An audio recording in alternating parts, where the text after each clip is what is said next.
Hey guys, this is Thomas from freebiesocial.com, and in this video I'll show you how to edit Twitch notification sound on Android. Want to hear another sound when you receive a notification on Twitch? Follow these steps and you'll learn how to do it. Go to your mobile settings. Now go to Apps section.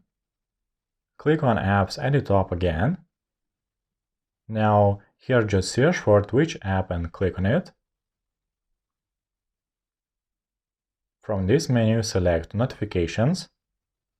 I will change notification sound for my Twitch events, so just proceed to Events. Now click on Sound section. Now click on any of these sounds and your notification sound will be edited. Done! I hope this guide was helpful and you're able to edit Twitch notification sound on Android. Don't forget to like this video and visit us at freebiesocial.com.